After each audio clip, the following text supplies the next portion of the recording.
Good morning. Good morning. My name is Keith Anthony Blanchard. My spiritual name is Yanava. Yaha Naha Baha.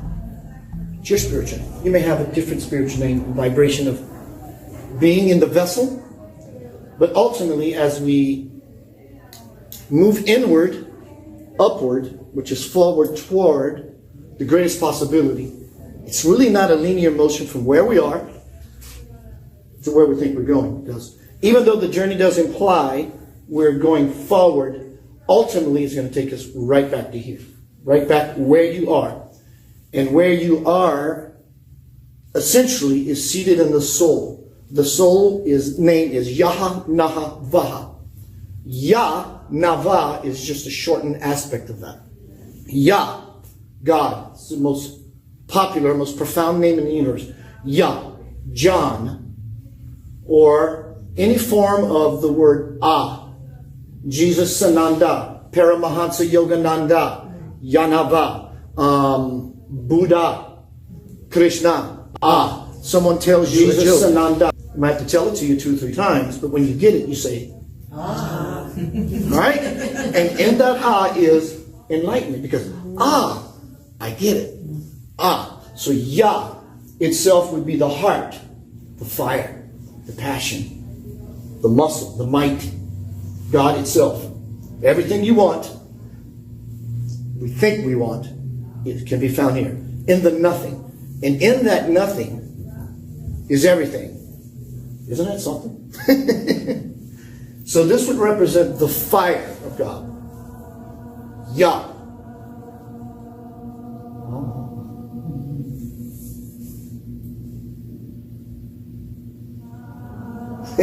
How you like that for synchronicity and alignment? Na is the mind. Hopefully it's one of clarity. The mind moves this way. Digging that. Va, so let me go back to Na. Na would be the mind, hopefully one of clarity. Right choice, discernment, reason,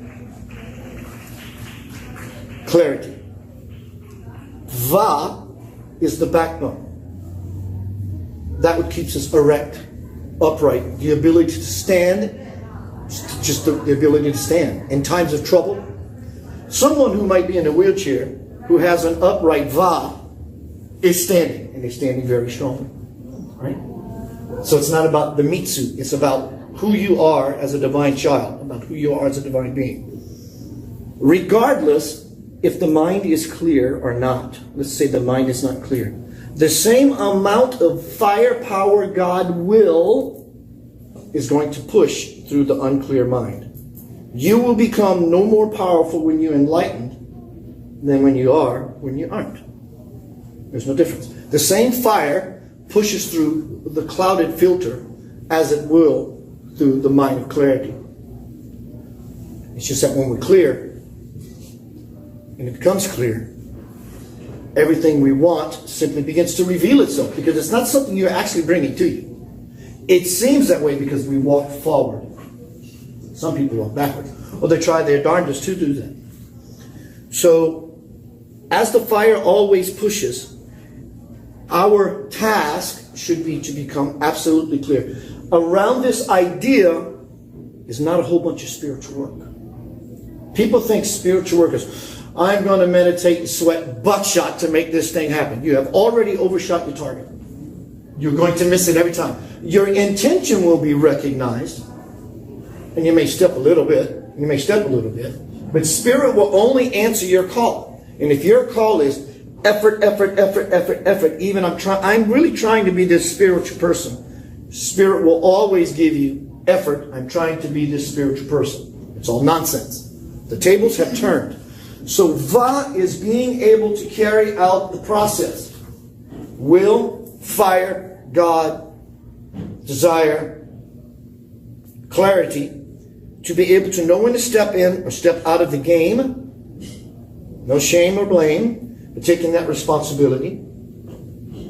And Va is going to naturally follow the will, the direction, and the action. Ya, na, va. I have learned over many, many years of sweating, meditating, efforting, doing all these things that are very, very, they were a lot of fun. But we're given a go sign, if you will. We have a desktop shortcut icon on our PC. And it's right there. So you click it. You can go to any cosmic web page that you choose.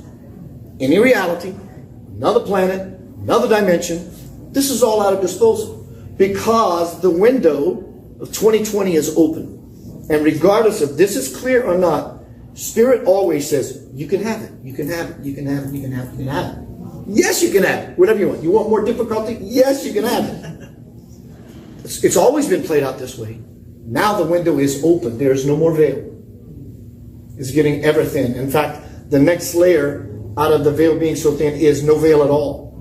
And to no avail, you can have it all that you want, provided you are clear. Because when you are not clear, you will still get all that you want, all that you are asking for.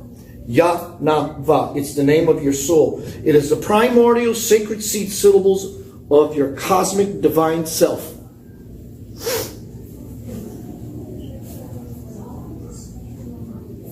Crossing the Bridge to the Soul, spawned by this book that went bestseller, August 1st, is not just a book, it's an experience. And the experience, however long it takes, the journey of 1,000 years starts with the first step. Until then, nothing happens. When you take the first step, you have shaved 500 years of your journey off. Well, so that means if I take the second step, I'm complete. The 500-year mark is to say that I've taken the initiative. Without taking that first step, nothing happens. So, okay, take the first step. Good. You set an intention for yourself, a baseline for yourself. This is where you don't want to go into effort. The universal design is so simplistic. All it takes is simple observation. Observation, just to recognize it. I know how noisy the world can be. It's strong. It will. Remember how many of you went swimming as a kid in an above ground swimming pool, and everybody wants to make a whirlpool, right? And you're not sure if you want to participate because you're not really on the outside wall yet, but you feel the current, it's tugging you. But if you go stand in the center, you're not affected. The storm can bitch all it wants, and if you are centered in the Va, standing erect, everybody's turmoil is going to spin all around you. Now, this is where you should be careful, even with your loved ones in this time of trouble, because you're in the center.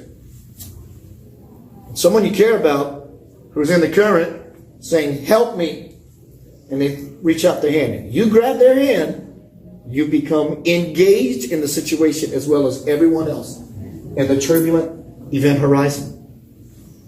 So what are you saying? Should I just not care about my loved ones? No, I'm not saying that. What I'm saying is you have to always be in a situation of being planted, or you will become one reaching to someone else, hoping to get you out of the mess that you've mired yourself in. The political arena, the COVID agenda, whatever that is. I'm not saying it's right, wrong, erroneous. I'm not saying that. I'm saying there's a lot of nonsense in it. Whatever that nonsense is, I don't claim to know it. I know there's nonsense involved. So in 2020, with this window being open, you can have what you want. But it will bring up in you everything you've been stuffing down. Well, Keith, I'm pretty solid. Fantastic. Tell me how you did it and what you got that I want. I'm solid. Good. Be grounded. Because even in your solidity, the things that you stuffed down since you were 16 and don't remember that you stuffed down, because if you remembered you would have done the work around it, they will start showing up. They'll start popping up. You know, first arise within you as thought. Remember this time? Yeah, I'm pretty much over that. It may just be fleeting. And if it continues to get ignored, it'll start to show up as feeling. It'll start showing up more often then you start being emotionally affected by it. Continuing to ignore it, it will become physically manifested. Now, this sounds like this will happen over a period of a year. The window's open. This will start showing up just like this, and things will become. You have no choice because someone's knocking at your door. You don't know who it is until you open the door. You open the door and it says hello. And then you will be confronted with something in your life, which I will help you with in a little bit using a breathing technique that will help you move through. Move through would be the correct way to describe it. Because you can't go around it, you can't go over it, and you can't shove it down. You have to go through it. The opportunity to free yourself is at hand. But to be in the joy, you're going to have to be afraid. What does that mean? The things you have been fearing in your life, the wall that's keeping you from your liberation. Here's my fear, and my liberation's here. You have to go through it. So here's my fear.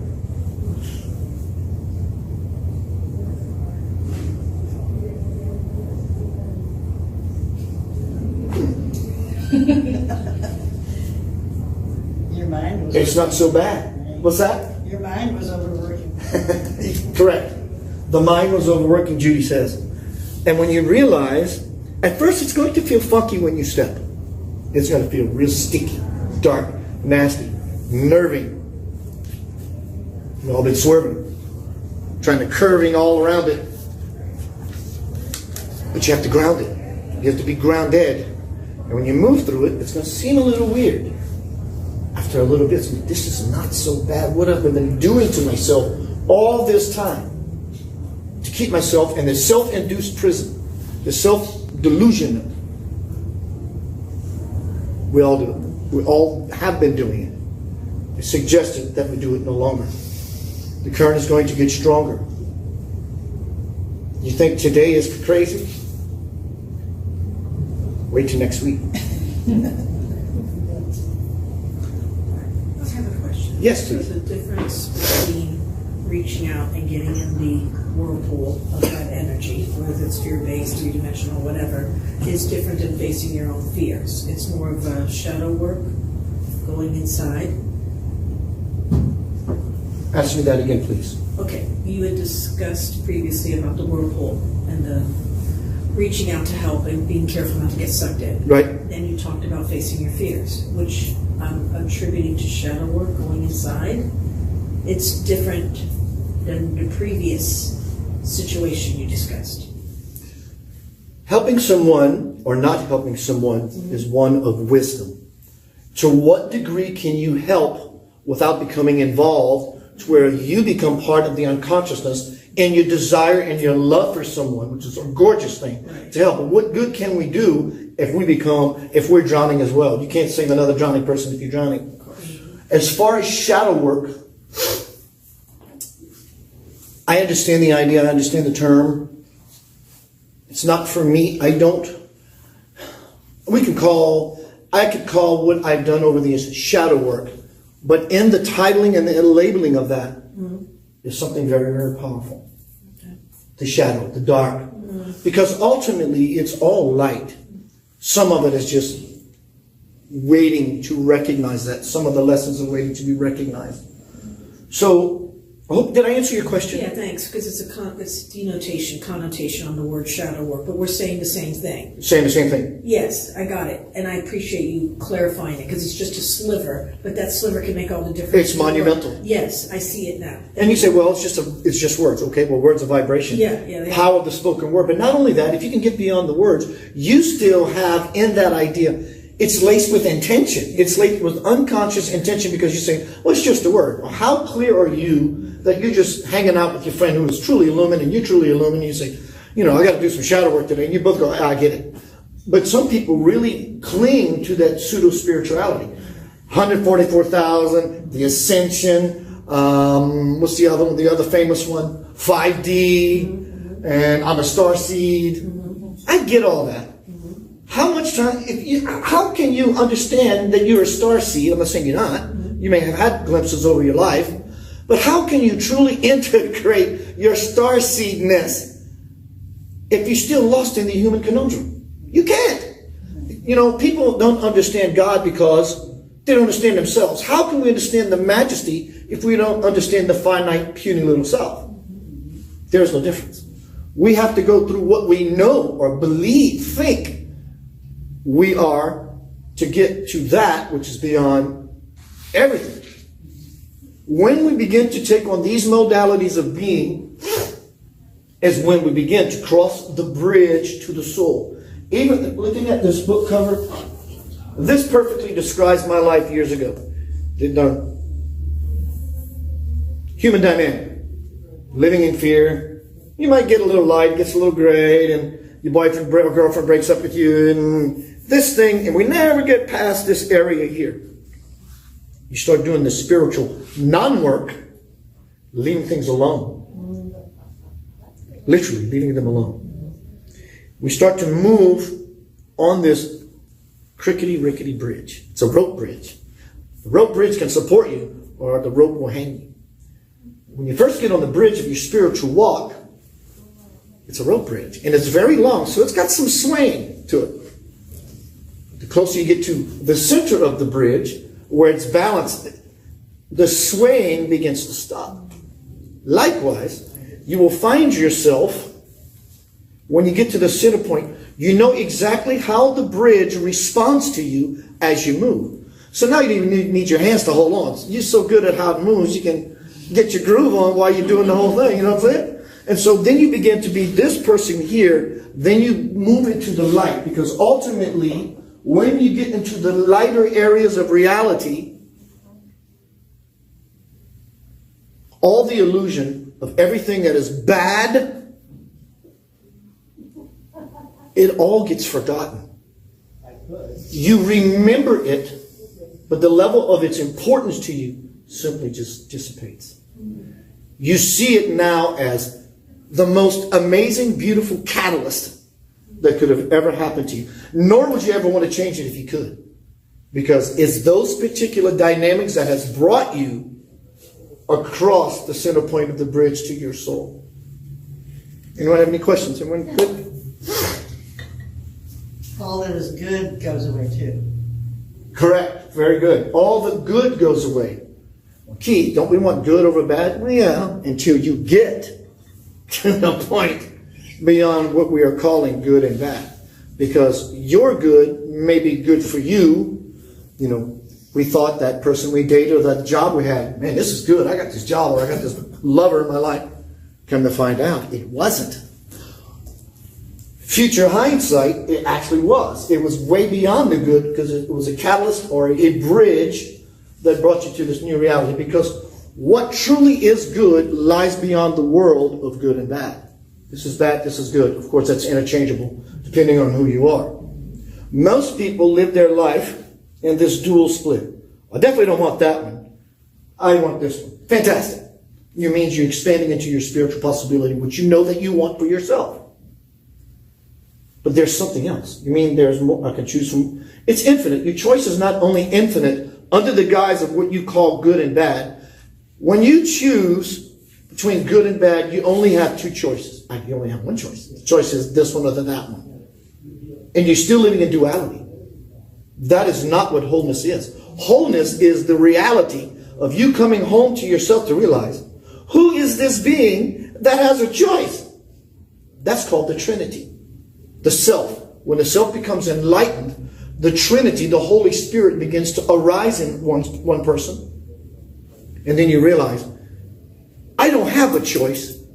I am the being that has infinite choices. You can go snow skiing. You can go jump out of an airplane. You can come to Florida. You can go eat some food at a Mexican restaurant. Whatever it is you want to do. And it's infinite. Now, a lot of the trouble begins to happen when people start feeling bad about their choices. Good is a phenomenal barometer to keep you on the path of enlightenment. But it also can be a trap if you think you found the ultimate good in your life. Because the real you, the deciding factor, the deciding person, or being rather, is infinite potential always. How many here are still holding on to certain life situations, boyfriends, jobs, Anything you'd like to share? Oh, no, you just, general question.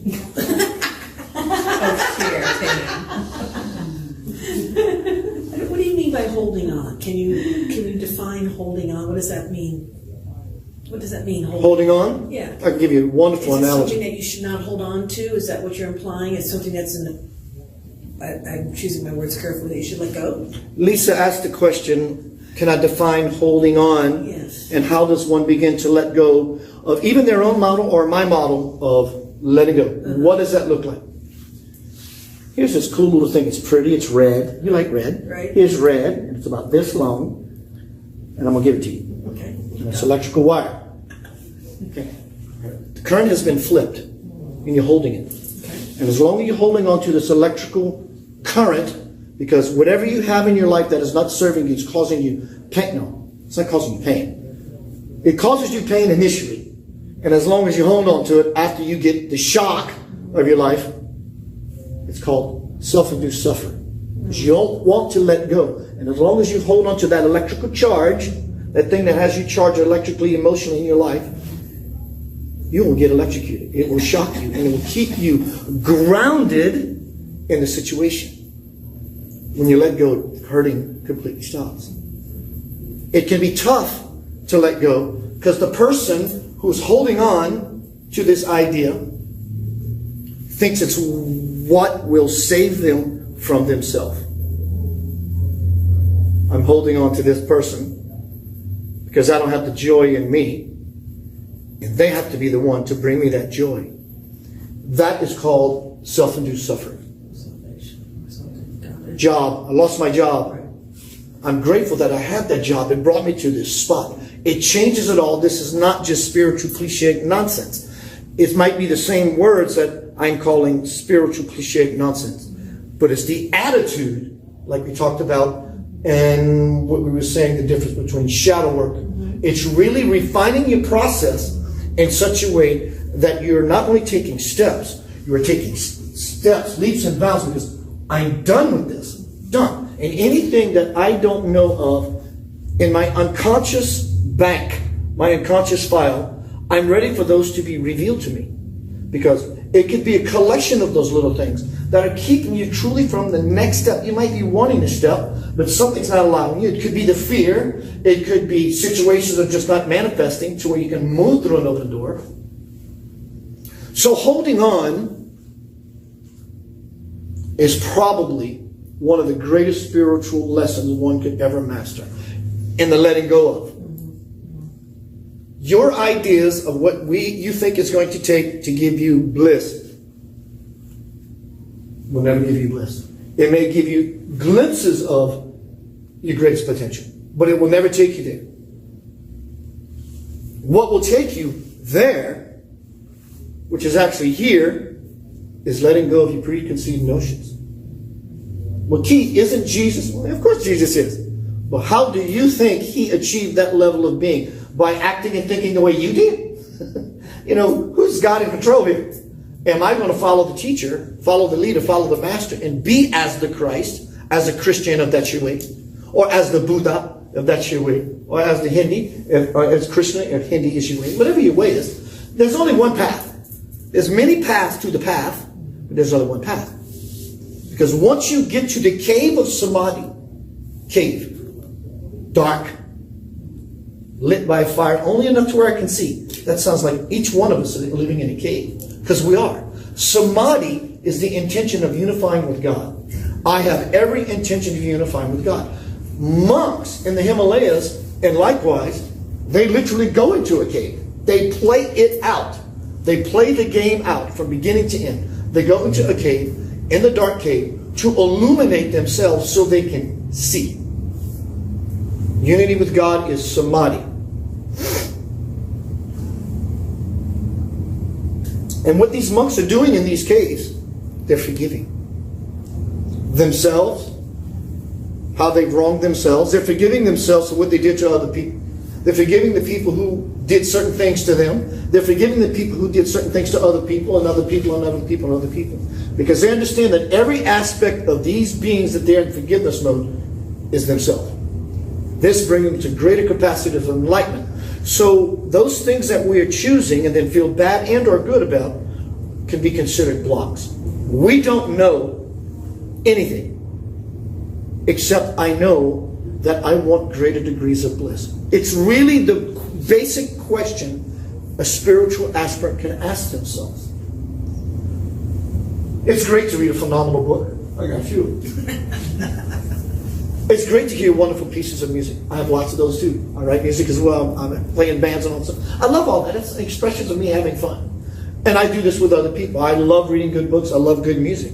It's all playing the human game because being human in and of itself is divine. But no spiritual teacher can teach you anything. They can help you, nudge you, unlock doors for you. But they can't tell you ultimately what you know, because eventually you will get to a place in your life.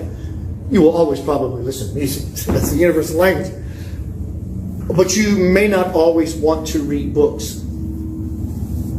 You might want to read a book just because you want to relax on a hammock on a nice breezy day. Just read a cool book. Just to kind of escape and let go and get some fresh input.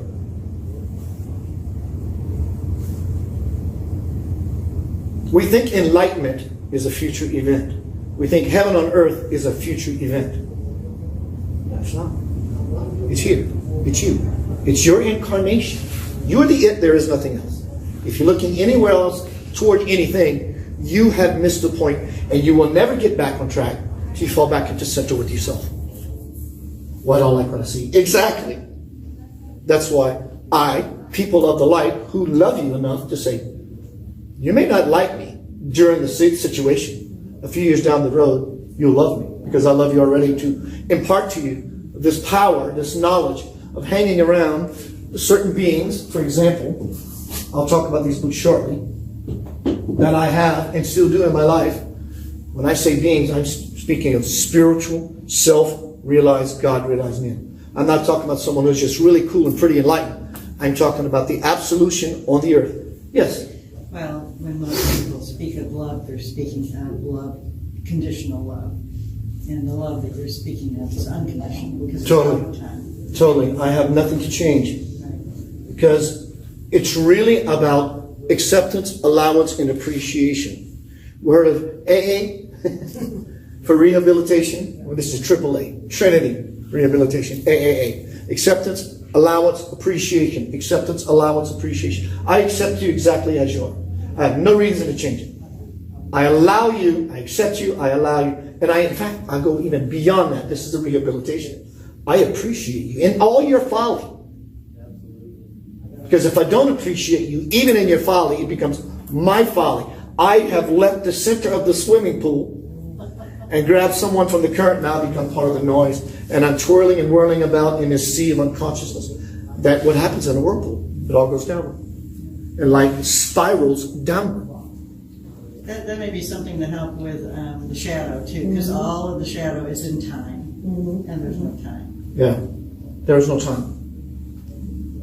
So if we take the time to get out of time and into no time, that can be a riddle in and of itself. But I think you understand. Taking your time, because you're not in a hurry. Humanity is in such a move, they want to move fast. It's noise, because they're trying to escape. And I've realized why people drive like absolute maniacs at 8:30, 8 o'clock in the morning, and the same at 5 o'clock in the afternoon. Because they're doing something they don't love, which we're going to talk about. They hate it. They hate their miserable existence. They're not living, they're existing. But I got to pay the bills. So they sleep in as late as possible, only to get on the expressway and drive like a fool to someplace they hate. Boy, as soon as 5 o'clock and they punch that clock, they sit back this way because they don't like their life. How many here are doing what you love? What? Fantastic. I'm going to talk about that here shortly. I want to lay out for you 4 powerful tenets, modes, principles, truths. And these 4 are only one. They're fragments of the one. Father, one. There's nothing else. Father, Mother, God. Only one. Son, duality. There's something else other than the one. 3 would be the Trinity, the AAA rehabilitation that rectifies. 4 would be the introduction of power. So we have 1, 2, 3. Now we brought the Father or God back into the situation, and it expands. It begins to swell. Number 1 is passion. You can see it in me. I'm a personification of passion. Everything I do, there is no way it will not happen. That's done. I'm done with, I'm going to try. I'm going to try to be Mr. or Mrs. Spiritual. I'm done with that nonsense. It is me. And I've learned that passion is that Yah. It's that fire. Passion is the aggressive. I'm a mechanic. I'm going to get into this car and I'm going to fix this engine. I got oil under my fingernails to prove it. I roll up my sleeves and it's going to happen. I'm going to fix it. That is passion. That's the fire. That is the active. Number 2 is sincerity. Passion is sincerity is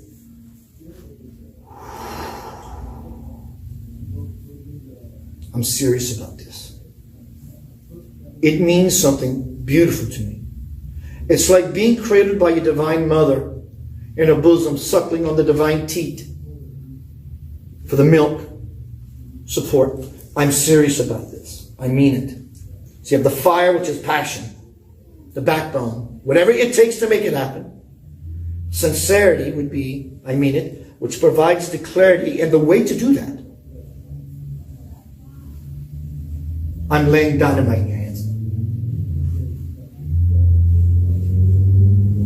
Sincerity would be the passive, the soft spot, your divine mother, the birth of a brand new sister. It's pink kind of idea. Soft, fuzzy, warm, nurturing, supporting. Your grandmother, when you were a kid. You remember your grandmother? You remember her smell? That kind of energy. Humility is being of service. One of the greatest ways you can raise your vibration to be a part of the new world, suddenly through the silence, because all this noise, suddenly through the silence, the new world will appear.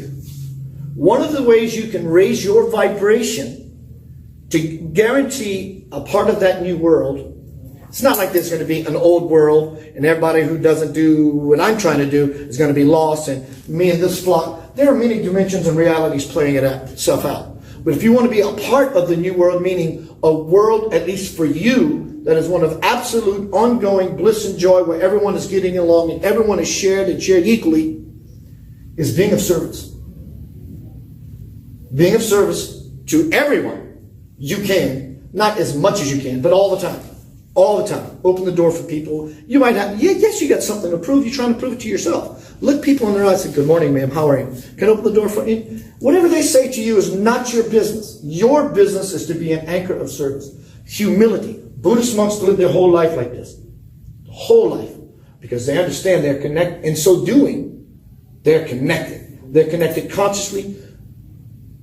And in so being of service, they are being serviced themselves. Passion, sincerity, humility. And lastly, equally as powerful and as important, scary as shit.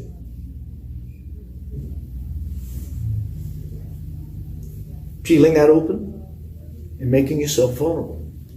Taking your clothes off, literally or figuratively. Because it's all literal. Ask yourself, well, of course I'm not going to just go in the room and just strip my clothes off.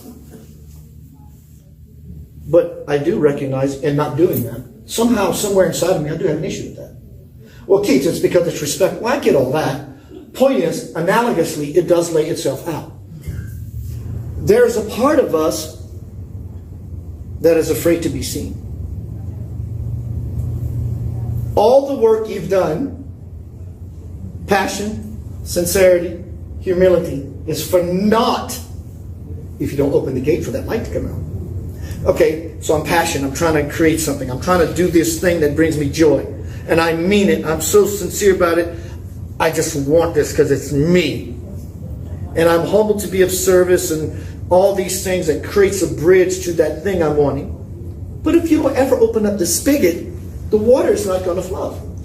You have to let this light of yours shine, this little light of yours. You have to open it up. You have to be seen. Many people are scared to be seen.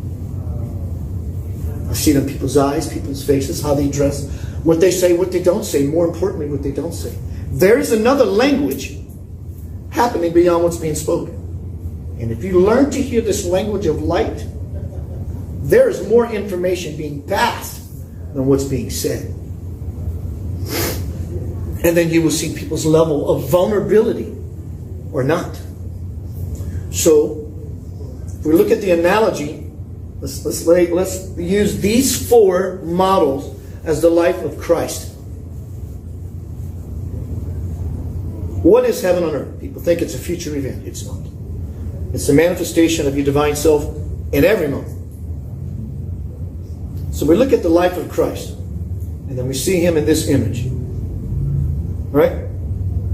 What is the first one of the 4 that we just talked about? Passion. What is the crucifixion, the death of one's old self to become resurrected? What is that called? The passion of the Christ. This is coming through me at this moment. I have no idea where this is going. It's called the passion of the Christ. So likewise, we have to become passionate. He was sincere about it. I'm going to do this. I'm serious. I mean it. I'm going to do this. That'd be his sincerity. His humility to be of service to all of humanity, past, present, future. Bowing down. You lift, ironically, when you bow. The lower you are, the higher you are. That would be humility. Vulnerability. He made himself naked, literally, metaphorically as well. He made himself vulnerable by exposing his core, his light. That would be vulnerability.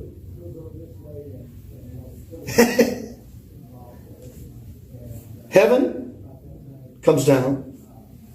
Earth goes across. Heaven on earth. So he was nailed to this cross, upon this cross, by these 2 planes of experience, these 2 planes of existence. And he exposes himself. But notice where these 2 planes on this crucifix intersect.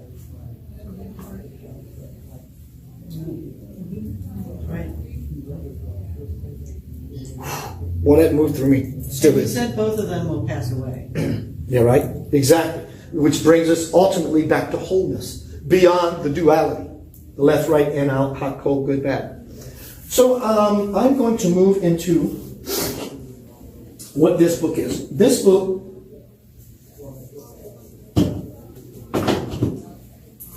was birthed for those, the divine principle anchoring heaven on earth. Prior, let's say, 1998. I was with a girl for 10 years before 98. 98 was the 10th year. She said, see you later. I'm an wanting to be an aspiring professional musician. I learned my craft, started playing some really good bands, wanted that record deal. And I leaned on her pretty hard. But she fell in love, if you will, with a rock guy. She was my food, transportation, shelter, my intimacy, all these things. Through the fighting of many years, she said, see you later. I had nothing. Nothing. She was all that to me, and so it all went away. And I fell into a dark night of the soul. A long time. Finally, over many years, early in my life, I was going to be a Catholic priest, and I was very serious about it. I still have that sort of image now, as far as the black and all that stuff. But I want to be a Catholic priest. My dad gives me an electric guitar. Sorry, God. Put him in the closet. And I lived the lifestyle. And then I met her. And when she left, I went back to the closet, blew the dust off, pulled out the God experience, And I said, I need to hear your voice. Many people say, I need to hear your voice. It doesn't happen. Somehow, I've been a good little boy along the way of my life, that I found that very passion, sincerity, humility, and vulnerability in my asking. And I asked for 3 to 4 weeks. I need you. I was serious about it. I need you. I really meant it. All those four components. 3 weeks later, I'm playing music at a casino. Long sets, 7 of them. 50 minutes away, I come back home. God, I don't care what happens. I'll just want to go to sleep. And about 6-ish in the morning, I hear, good morning, Keith, it's time for you to wake up. Nobody's in my house. Nobody is in my house. Dream voice. Keith, I asked you to awake.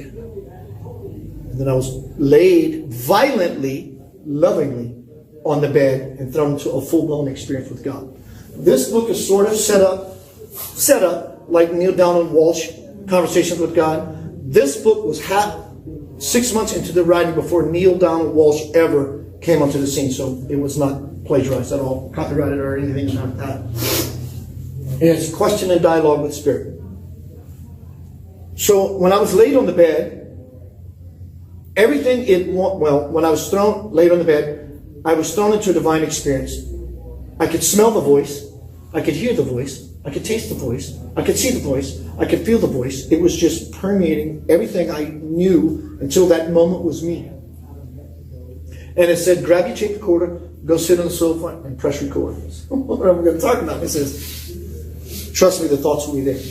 When I received this whole thought, it wasn't linear thought after thought after thought. Listen, follow the instructions. It was an impregnation, an impression. And all of it was contained in this beautiful bubble, if you will. Even this moment is contained in that bubble for me.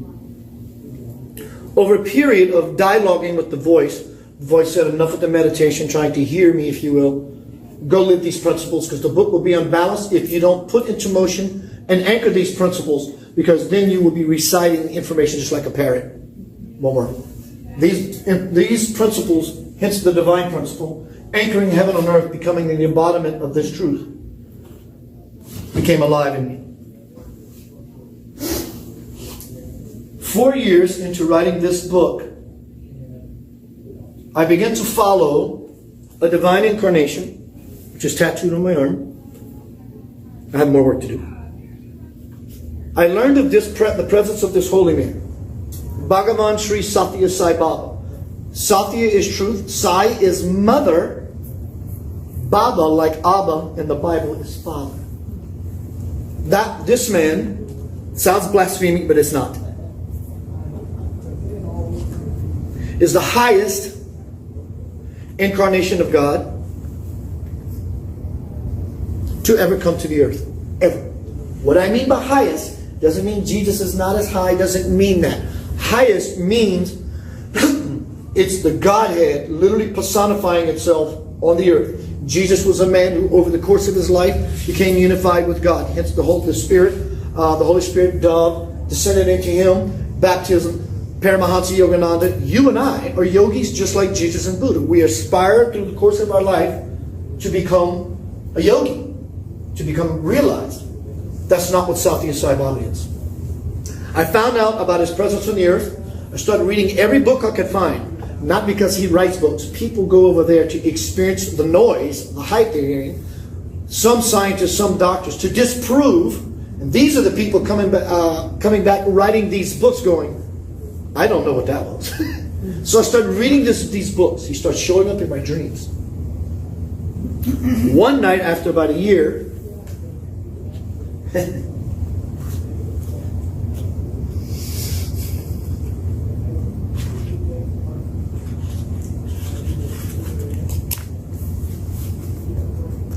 title, Dreams, Dreams, Dreams.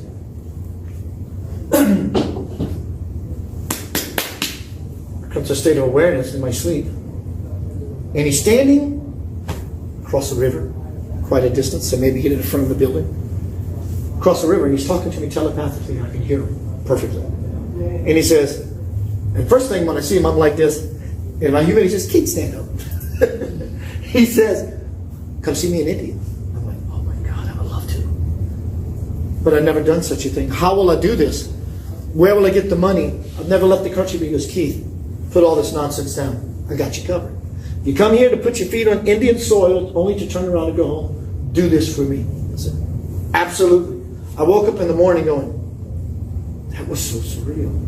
And out of all the books I've read, that when he appears to you in a dream, you're not dreaming. That's why no one can just dream of Jesus or Buddha. You just can't do it unless you're being visited. Blessings of a holy person called darshan. So I woke up in the morning going, how will I do this? Where will I get the money? I said, Keith, stop. If you believe all the things you read, put it aside. And I went, I think I might be going to India. 2 weeks later, I get a phone call from a lady I never met. Absolute true story. A lady I never met. Hi, Keith. My name is Debbie Jabor. Hi, Debbie. What can I do for you? Keith, we have a mutual friend. The word got to me. You want to go to India to see a holy man? I said, yes, ma'am. She says, Keith, I'm a flight attendant. I got some companion passes for the year that are about to expire. And I would not like that to happen knowing you want to go to India to experience this holy man. Can I give you a first class round trip ticket? That to happen knowing. I literally fell and hurt my knees because I just dropped. I started bawling, just bawling for an hour.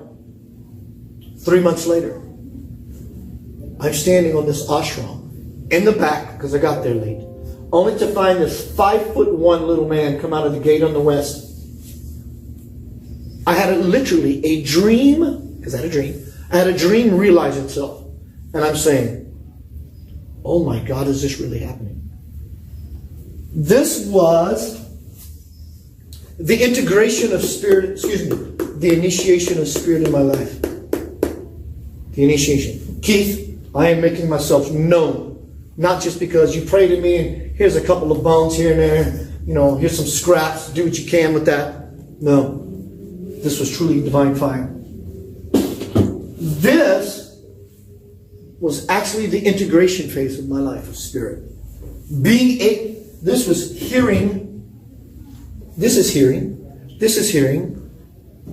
This is all hearing. This is a way of seeing, a way of taking in information. This was actually being in the presence of a divine man, God itself. Being able to touch him, having talked to me telepathically, doing things in front of me, manifesting objects at will, changing the weather right in front of me.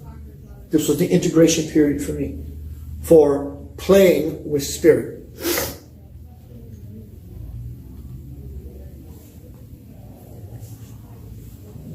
This, father, mother, this would be the child.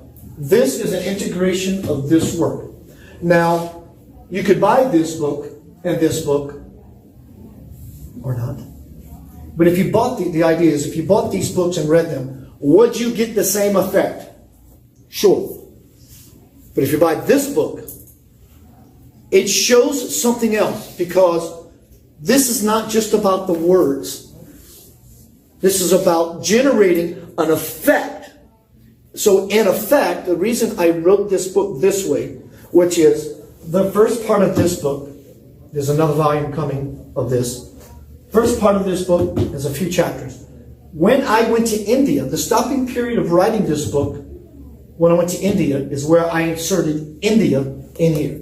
Now, when I went from the divine principle, it's present, because I'm just asking God questions. I don't say like, well, you remember last week when you and I, it's all about just a dialogue. This book, I decided to write in present tense. Not when I went to the ashram 2 years ago to my readers, I experienced past tense. This thing, that thing. I wrote it in present tense. Oh my God, this is actually transpiring right in front of my face. So you can see the power of this emotional process that I was going through. That this was actually happening. So you can feel the same bang that I went through. Some of these experiences I've had when I was in India are beyond understanding. Truly beyond understanding. There's no way I could find words to express to you some of these things that took place. And most people immediately think I'm talking about out here. I am talking about out here. But what was happening in here was something far greater than out there. For example, When this divine man would walk into the ashram, 35 plus thousand on a normal day, Wow. 250,000 on a festival day. It looks like a college, basically, the layout of the ashram. So they're all there from all over the world. Christians, Buddhists, Zoroaster, Hindi, Muslims. Everybody dressed in their religion and their garb and just loving each other. That was the greatest miracle. Beyond anything he could do with his hand. So when he would walk out, because many people flew from halfway around the world, even from Asia, even from South America, Australia, to be in the presence. When he walks out, you don't sit and talk to your friend. Oh, check out what he's wearing. You just focus on the avatar. And wherever he goes, you're just watching. When he starts turning that hand, he's about to materialize something out of nothing, right in front of you. When he starts turning his hand, everyone's energy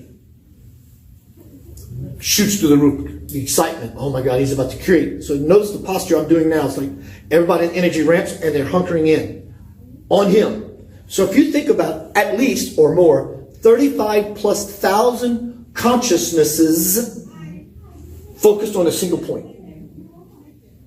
I often said, Sai Baba says, when I'm with women, I'm a woman. When I'm with men, I'm a man. When I'm with children, I'm just like them. When I'm alone, I'm God. Though he has this ability to do whatever he wants, you will often see him writing. He's creating universal scripts, codes. And here, there's another aspect of this. I'll let you read the book for that if you choose. But I often wonder, when he manifests things, you got all these people, like Star Wars. The force is all around you, right? So when he starts to turn his hand, he's drawing in all this power. Here's the delicious part of it. Wherever this object comes from, because we're all invested, we all go there together and retrieve it. And we all bring it back. And you can feel it. You can feel yourself as him manifesting that. Amazing, powerful stuff. What time is it so I know what I'm... Thank you. 11:10. 11:10. Wonderful. Any questions at this point? When you say manifesting, you're talking about the manifestation not of energy but of a physical force? Bringing something from nothing into physical existence. Okay. Absolutely. Okay. There's so many things I've seen him do. But when you're in it, you see it as him, but you know somehow it belongs to you. You know it's your birthright. And so in this integration process from initiation to the integration phase of my life, now to the graduation phase of my life, means I still have tons of work, non-work to do. Being there in India took me out of what I know my comfort zone. To be with God. You have to get out of your comfort zone to be with God. I know when I say with God, it implies somewhere else. It's the humility I talked about that brings that something from the non-material into the material, which is this material body, as an experience. So it's that very humility I talked about that opens the door, that makes the sandwich, that integrates the process. So humility in this regard is bridging the gap, crossing the bridge to the soul. Because early on in life, revering Jesus is wonderful. To a point, until it becomes non-serving. Because the whole existence and or experience or presentation of Jesus' life is so that you can become just like him. I am in my Father, my Father's in me, and I am in you. So all that, I am in my Father, my Father's in me, and I am in you. So it's all contained here. So humility, Jesus, Buddha, Krishna, is wonderful because it's the humility and the lowering of oneself that opens the self up to stand up again, to be erect. To have the birth of the Christ within you. Jesus was a man. Christ is the Spirit. Christ is not Jesus. Huh? Christ is not Jesus. Jesus became the Christ. Calling insinuating that the Christ is Jesus is saying, this is all it will ever be. And Jesus and Jesus alone. You can never graduate. You're shit out of luck, all of you. The Christ is the Lord. The Lord is not a man. The Lord is that chair. The Lord comes from the earth. It rises up in consciousness and power and might. The reason Spirit is able to move that chair at will, because it is the chair. It's not separate from it. Otherwise, it couldn't do it. So these lessons always bring us back to home. It's about you. Always has been, is now, and forever will be. There is nothing else. Now we're here to have fun. If God is the beginning and the end, the Alpha and the Omega, we've got that straight. What is all that? You take a dot, the beginning, a dot in the end, and you draw a straight line, and you're left with one line. One. The power of one. So when we understand these simple models, beyond the pseudo-spirituality, initiate, integrate, graduate, all these obstacles in life, the holdings on to the wire, they all simply get removed. You've gotten the aha. Someone told you a joke 3 or 4 times. You dated the same person with a different face and a different name. And you say, there's no reason to tell you the joke again. The riddle's done. Yes? So in homecoming, you have recognized that Sai Baba is you. It is me. And in that phase of my life, in this phase of my life, I was like, I need help. And then it started to show up, and I began to recognize it. Oh my God, this is so fun and so delicious. I can't wait to share it to my brothers and sisters. Then I learned of him. And I follow many different avatars. Jesus, Buddha, I follow them all. But this one really got me. When I started following Sai Baba, then pretty much it was all about Baba. I made my house, I had pictures, 50, 60 pictures on my house, and bamboo in the corner, and it was this huge shrine. I had a picture the size of this door over my fireplace. It was all that. And it served its purpose. And when it came time, I realized it was me. It was me. I still review. And I still love Bob. And I love being in that energy. Because it takes me from here back to there. Which when I was there, it was actually here. So I'm losing, honestly, I'm losing time in my life. 24 hours is not 24 hours for me anymore. I'm actually beginning to exist and dwell in the kingdom, in the garden. What does that feel like? It's happening to me now.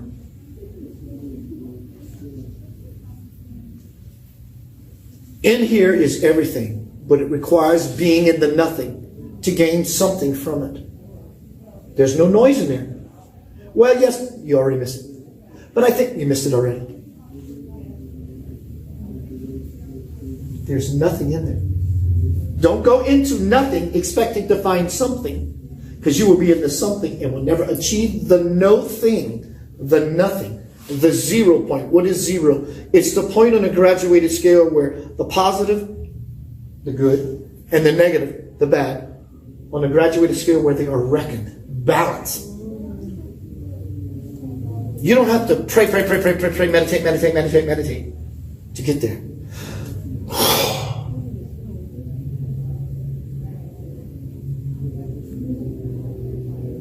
That's it. I've been doing this so long, and my open-eyedness with you right now,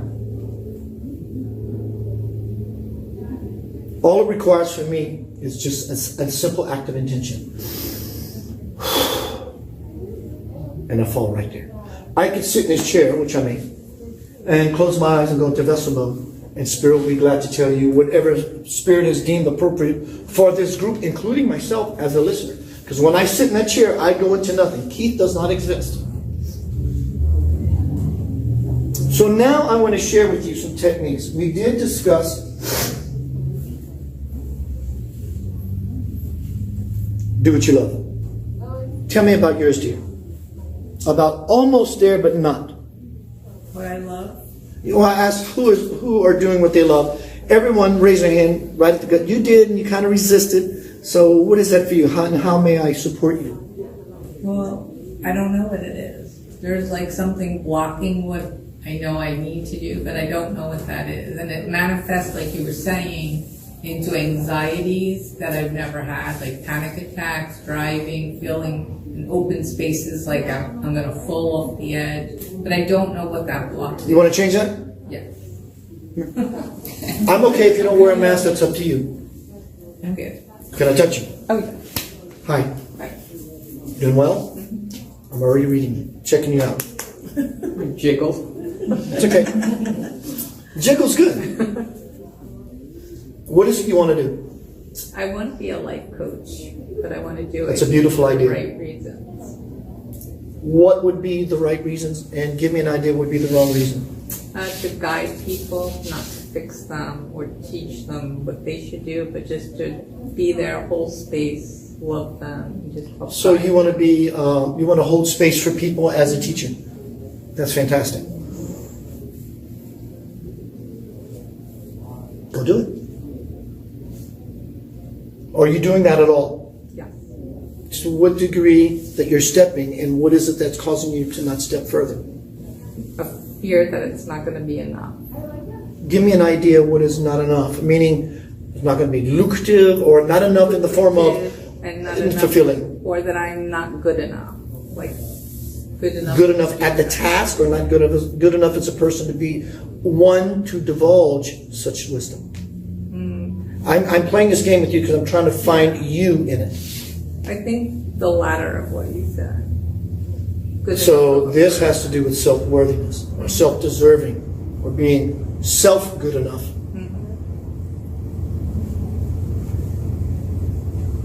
You can play that all you want. It's your divine birthright to handle and mold and wield that reality. I'm loving looking, because that's what you're doing. I'm loving looking at my not being worthy because of your past. Right. Boyfriends, relationships. Is this how all this played out for It has you? to do with children. Children, okay. What do you do? Are you taking steps to resolve this for you? What am I doing to do that? Yes. Trying to do a lot of what you said, what I've been reading about, letting go, knowing there's nothing to do. I am God within, infinite. But I say the word, but trying to right. let go of all that. You were going Resistance. exactly where I was going. So what you now do, instead of taking me as a teacher, giving you a bunch of information that you should be writing down, so okay, I need to take everything I said, look at it one time, honestly. Keyword, honestly.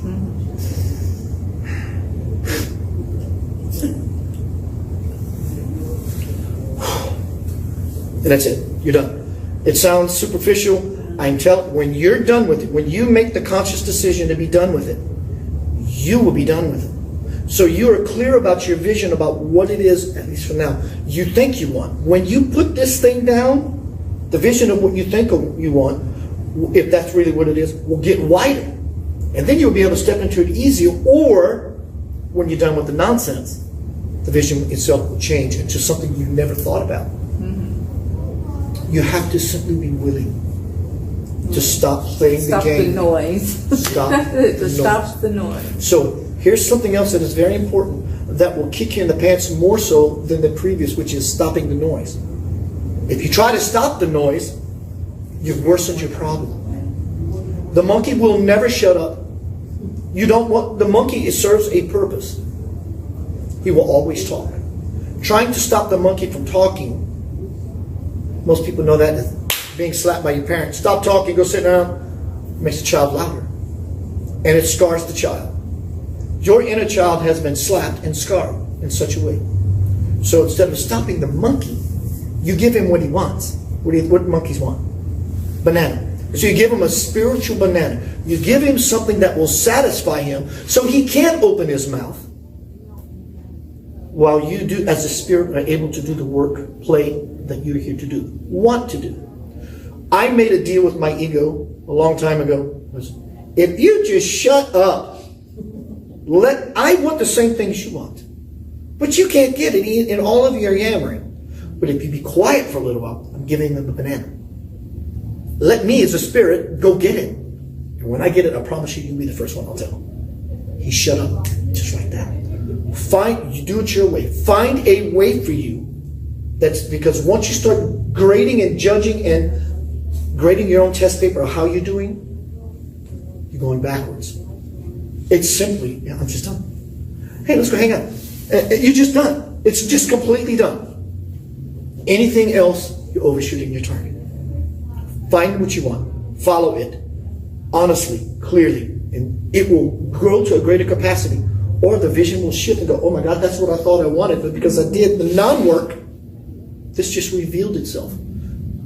These blocks are really not blocks. We call them blocks to give us ideas of what something is in my way. But the something that's in your way is ourself. And I'm not a block. I'm a divine child of God. Wow, I deserve everything. And it's not coming to me. It is me. I am everything. There's nothing else. Do you see? Yeah. Thank you. You're welcome. Can I say that? Go live your passion. Can I say that a different way? The two words "I am" are so important. Right? So if you say "I am open and willing to allow my divine self to be the life coach," it's way more powerful than That would be crossing the bridge to your soul, darling. you wanting to be the life coach. Allowing the spirit to come through to coach. So that would be crossing the bridge to your soul. But now I'm going to offer you all, and I enjoy doing this myself, a way to touch your soul right here in this moment. Sounds interesting, doesn't it? You are. Here. You can bring your mask or not. It's truly up to you.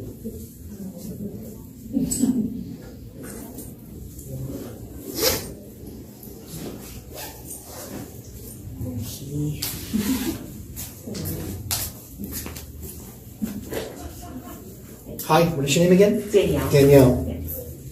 Everyone, follow. Come in this shot with these. Come over here. Back a little bit. Let our audience participate with us. Hi, everyone. They're not there now.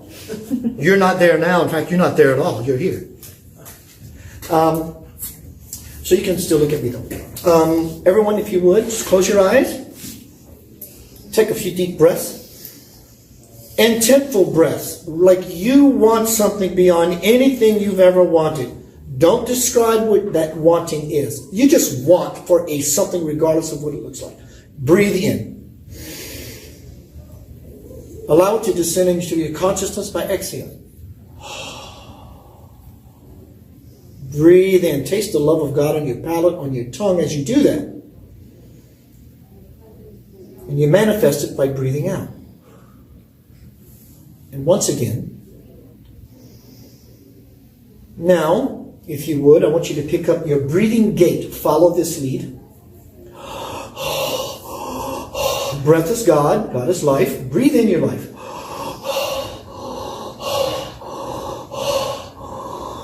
Keep up.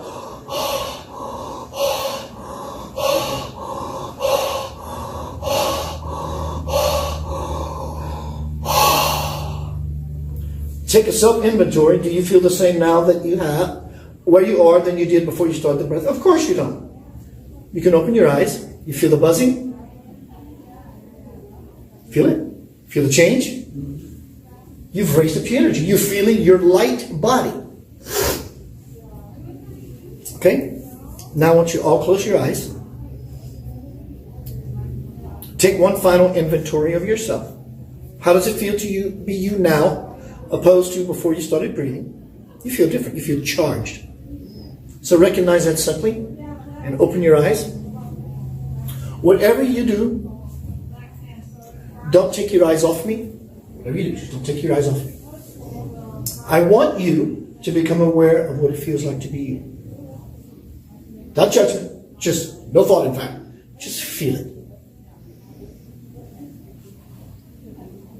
Become aware of the taste in your mouth.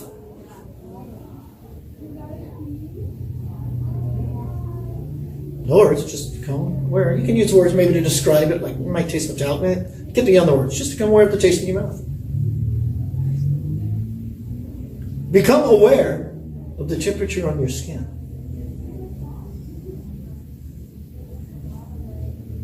Become aware of the sound of my voice. That's more of the real you than what you're looking at actually. That part of you that is listening has been aware forever. That's the real you. Become aware of my voice. Become aware of the light source above your head. Pretty easy. Become aware of the people talking behind me. Let's do that again. Become aware of the taste in your mouth. The temperature on your skin. The light source above your head and all around you, even the ones that are behind you. You can see them. Can you not?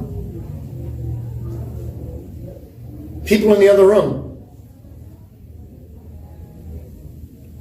You ready? Here we go. Now, take a breath.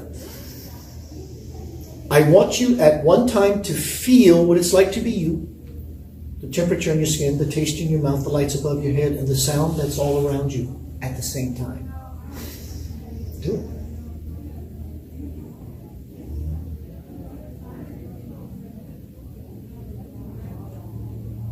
Do you feel it? Do you feel that opening?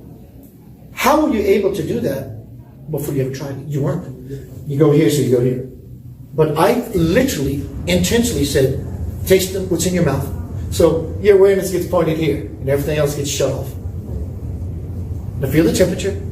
And I pointed your awareness to all these different focal points until I gave you permission, which no one in your life probably ever has, to say, open up, touch your real self. Let's try it again. Taste in your mouth. Feeling on the skin. Ah, the air conditioner kicked on. So your awareness does all this stuff. Taste in your mouth, Keith's voice, lights above my head. Experience it all.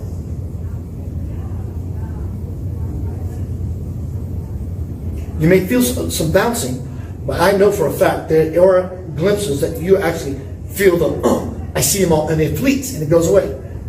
Thank you. This is the work, non-work, for every spiritual aspirant. You don't go about practicing how to expand your awareness from being who you really are. Expand your awareness for you. There is no work to do. It's all a product of you. Did you have any success? You were able to feel that expansion of your real self? Can you describe it for me? Would you, please? Oh, sure. So definitely, because when we did it at the same time, I felt the taste in my mouth, I heard the background, I felt the skin. I felt all the sensations at once, but it wasn't a lasting for maybe a second. So. You just had a quick glimpse and the door shut. Yes. But you did experience evidence of not being what you always thought you were, of being something beyond what you always thought you were. Wow. How was I able to do that? It's what Jesus, Baba, Buddha, everything that we are moving towards as a collective world, race. So the benefit of achieving this technique that I offered is to give you a glimpse that you exist in all these places. You're speaking about blocks and clarity earlier. This level of clarity is what will allow you to be in your life to where, without effort, you know that something behind the tree, like a big dog, is about to jump out and bite you on the ass. Everyone would want to be aware enough to know that, whatever the situation may be. But when you have this multifaceted awareness, we begin to not leave the body, we begin to incorporate our soul, because we crossed the bridge enough to where you become peripherally aware. Yes? For me, the interpretation was kind of like feeling all your senses, or sensing all your senses. The touchy, hearing, seeing, feeling, tasting is what I interpreted out of this experiment that we just did. Am I on the right path with that? That's it. You got to see a greater capacity of what you are versus my awareness goes where I go. Your awareness is everywhere. So you open the gate to see your real self. It happens. It is. It's not something you strive for. It's something you open up through by letting go. Letting go. Let go. But I'm scared. Goddamn right you are. And you will feel that scare until you jump off the high diving board. I got to do it. 1, 2, 3, 4. Shit! You hit the water, you'll realize you had died. Oh my God, that was quite fun. You ready to go do it again? We talked about awareness opening, about doing what you love, about getting out of the noise of the world. Whatever is your religious or political affiliation, enjoy it out of fun, not out of fight. But you don't understand. You already missed it. I don't care if you're Democrat, Republican, Conservative. It doesn't matter to me. It matters to whoever you may be. You can still vote, however you choose that to be. But if you plug into the system in that way, your fighting will get you sucker punched. Same with racism. Keith, are you saying pull back from the world so far that you lose compassion? I'm saying find compassion for yourself by getting out of the noise that's killing you. Then you find real compassion. And then you have the awareness to know when to step in to be of the greatest influence. Until then, you grab someone's hand in a swimming pool and you get caught in the nonsense. So how do we combat racism? You don't. You leave it alone. Well, how's that going to change the world? You change yourself. And when you change yourself, any little influence you have sends out ripples. You just had a little bit of influence just now, and your awareness opened up like that. You felt aspects of yourself that you may have not before, all at one time. And so likewise, those aspects of yourself that you're trying to influence and open up to be a part of and make difference are those people who are fighting. Because if you go stand between two people who are fighting to break it up, sometimes a blow will pop you in the nose and break your nose. Now you got to deal with your issue. What is about to happen on this earth, actually rather more so in all of us, is going to be a test. It's going to get greater. And it's going to get harder. So you have to become lighter. It's going to become harder. So you're going to become softer. Things are going to become heavy. So you got to become light. Things will begin to present themselves in ways you've never understood before. It's okay. You don't have to understand it. Stand under what you already know. I know I am solid. Nothing can... I lost my child, God forbid. I can't even begin to think that, nor teach about that because I have not experienced that.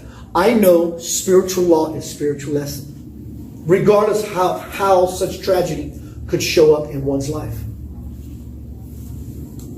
This is the technique I want to show you about breathing to create your life in the form of deliberately manifesting, but also breathing to deliberately manifest something to not manifest.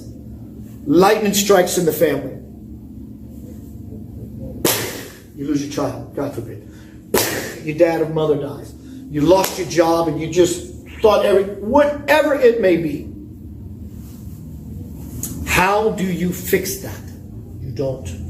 You heal yourself in the moment from what it can do to you potentially in the future. So the way you manifest your life deliberately, one way, take yourself beyond, let's see a brand new house and a lover. Wonderful idea. It works. That's all ethereal, airy, fairy stuff, fluffy. Very powerful. But when you begin to bring it to the earth, you anchor the divine principle. You cross the bridge to the soul. Yes. Hi. Hi. You must have walked in at the right moment.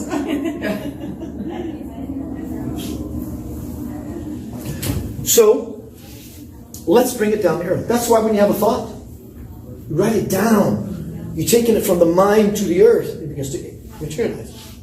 So what you do,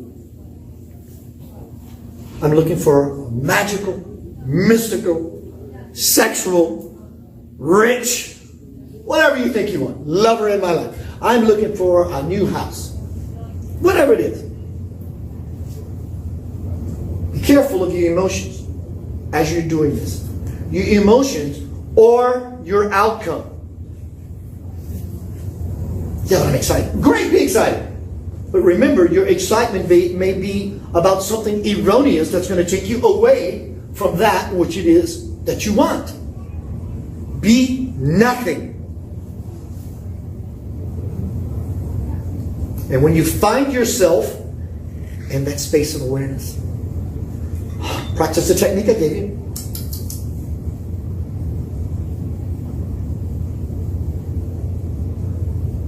When you feel it open up, when you feel that you're pretty good for where you are for that day,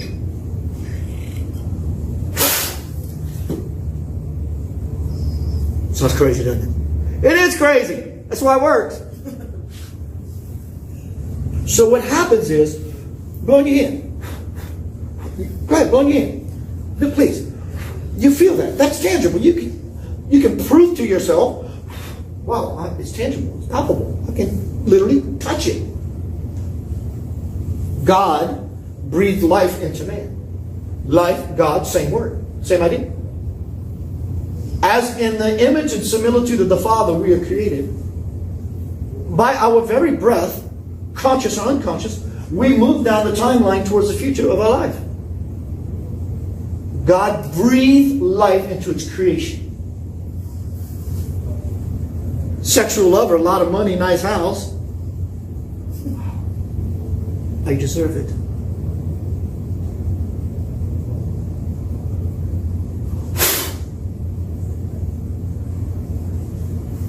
Watch what happens.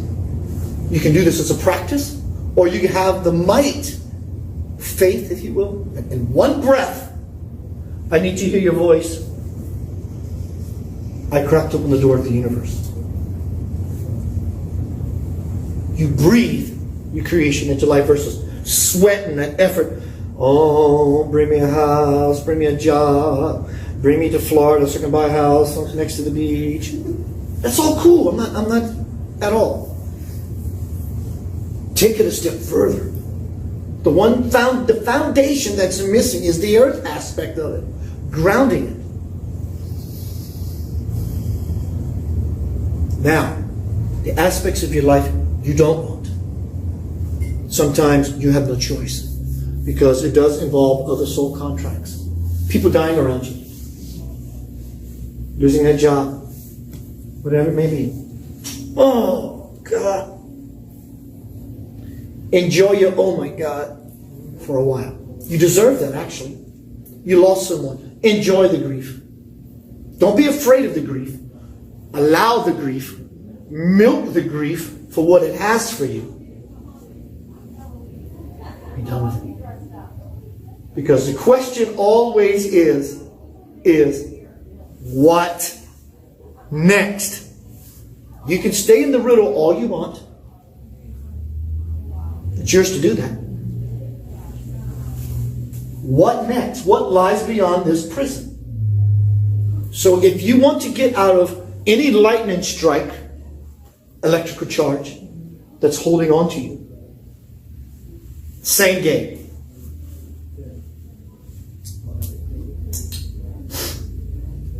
See what it wants from you. But instead of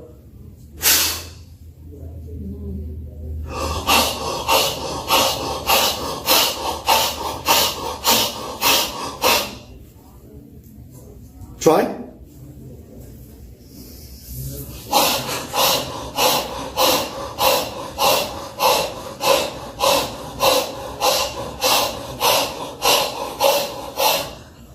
How do you feel? Feel the charge? The density of what is trying to stick to you can't. It's no longer Velcro. You put some very nice spiritual lube on you, oil, and it slides right off of you. Otherwise, it will stick, become static, and it will initiate, integrate, and graduate itself into your life. To where hindsight, 20 years from now, you're doing this spiritual work at a 2020 Spirit Fest in Melbourne to find a teacher and or a reader to give you exactly what you think you need to get rid of the problem that you could have gotten rid of in the moment when you went, Same thing. Breath is light. If lightning strikes, enjoy it until you no longer want to enjoy being miserable, grief-stricken, so forth, heartbroken. But don't wait too long. The longer it waits, the longer you wait, the more it becomes static. It becomes frozen in your life. You want to keep the burners warm. Breathe into it. Keith, I don't want to breathe and get rid of the fact that I lost someone precious to me. It's up to you. Do some of the work and leave a little bit for yourself as dessert, treat. People they think that if they stop, if they let go of a past loved one, that they no longer care. Who's experienced that? If I let my person who died die, I can never do that because I'm showing I don't care. What you're really doing when you do that is keeping the door shut. They can never get in to say hi. Never get in through the grief. They're not in grief anymore. They're not in pain anymore. If they died of cancer, they're not in pain anymore. So how can they? Why would they want to come back through pain? Through your grief as a doorway to get to you. They will never do that. Celebrate it. Oh my God, I lost my loved one. So you play with it. You enjoy your grief. You get done with the grief. And then God steps in by intensity, by your intention to shift, and you simply fall into this new place. What time do you have, dear? This is going to cost you extra. 11:45. You see. I don't normally do this in presentations, but we'll see what happens. This is me. What I'm saying is it's just a demonstration of how each one of you can fall inside by mere intention. I don't know where this happens inside of me. I do this simply for one reason only, because it brings me joy to be in that space.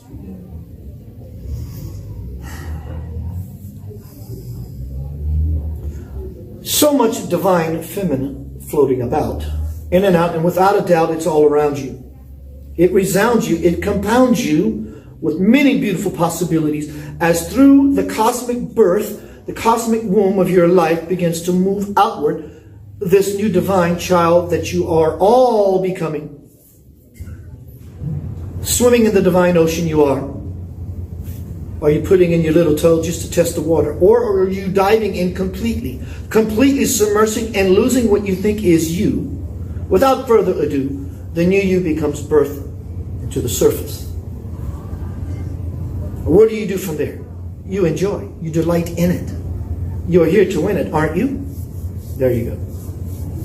But you don't understand, as the vessel mentions,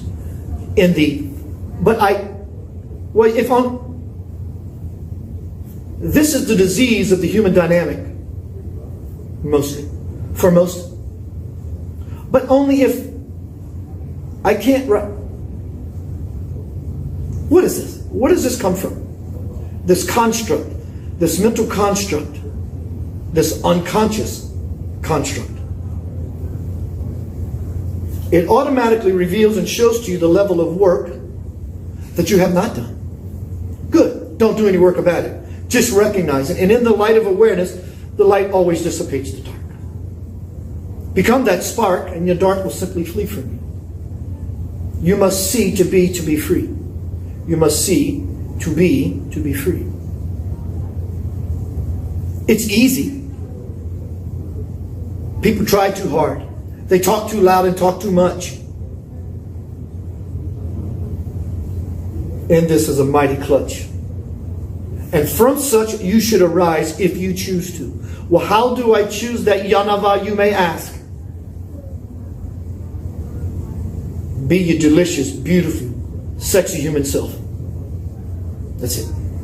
Don't hold back anything.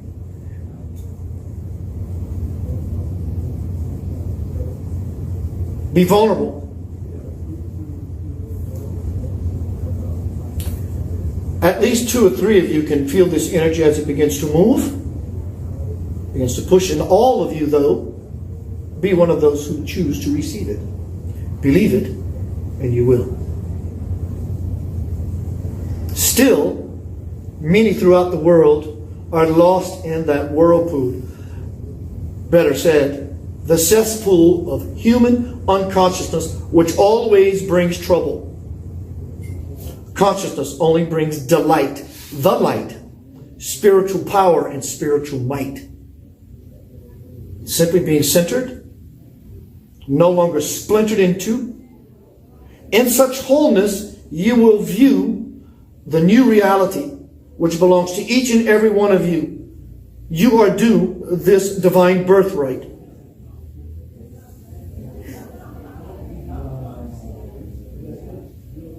Spirit scans each one of you. Two of you are moving to new places, physically. One of you is concerned about some upper issues. Life is a little hard for me to breathe right now. I have no breathing room. Careful, dear one, about that. Because in such a way, you are beginning the solidifying process of having lung or breathing issues. Though you may have that already from a childhood experience, you call it asthmatic or bronchitis and so forth and so on, or even COVID. But again, has been offered to you to open you up so that you may breathe into the deliciousness of the life breath that simply is you, not belongs to you, it is you. How can you separate yourself from the breath? You can't. You shan't. Sometimes you're wanting, even though it's all energy waves, your wanting is so strong they become tidal waves. And what do tidal waves do? They destroy every opportunity that you're trying to employ to bring about this joy in your life. Creates a lot of strife.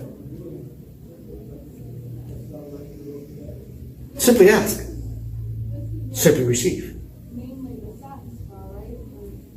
Do you believe that it's that easy? Why are you so hard on yourself? Including the vessel. Why are you so hard? If you're answering the question that was posed, you've missed the point. It's rhetorical. That's the point. Get my point? Why are you so hard on yourself? Leave it there. And the gate opens. Why am I so hard on myself? Don't look for the answer. Why am I so hard on myself? Why am I so hard on myself? Why am I so hard on myself?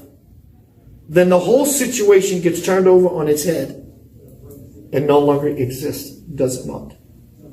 Why am I so hard on myself? Then you realize the ridiculousness in asking the question repeatedly in the first place. Say the word apple 20 times and see what happens. It loses all of its meaning. Then it sounds ridiculous.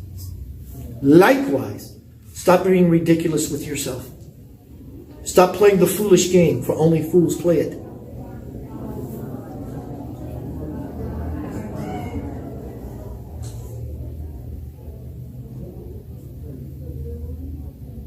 Spirit begins to push. One is a little more stuck or wobbly than the other. Pushing a little greater with kid gloves. Be careful what you ask for. You want to swim, you want to swim, you want to swim, but you won't get into the river. Keep saying you want to swim, Spirit will grab you and pick you up and throw you in the river. Either way, you get wet.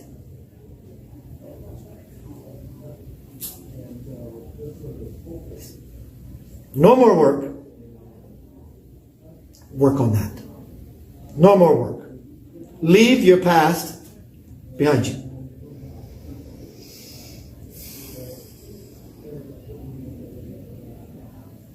Trying to be a creator right here, right now, dwelling in the past, to create your future is blind. Mind you, you will have no such luck, as the vessel has been describing throughout this crossing the bridge to your soul presentation. The presentation is not about the words he said. It's about all the energy transference that has happened throughout what is being said to this very, very moment that brings you into a greater capacity of the now moment, which is forever. It's forever. You are forever. Enjoy this beautiful endeavor you have taken upon yourself. Why are you so hard upon yourself? Be light on yourself, then naturally you become light. Be heavy on yourself, and then you become hard and heavy to everyone around you. It's easy. There is no crossing the bridge. Actually, it's all an illusion. But you need this illusion until you no longer don't. Figure that one in, not out, and you will win without a doubt. You are blessed beyond measure. You are loved beyond measure. Spirit enjoys this endeavor to be in this treasure trove with you. As we leave this with you, it is complete.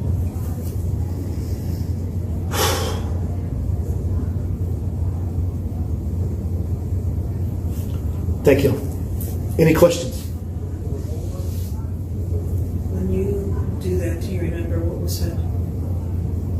Yes and no. The question was asked, when I do this, I don't like the word channeling. It's just been too beaten up.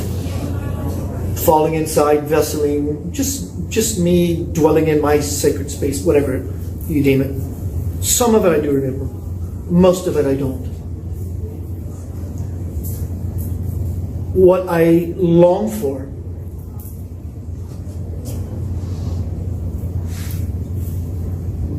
is what I feel like when I'm in there.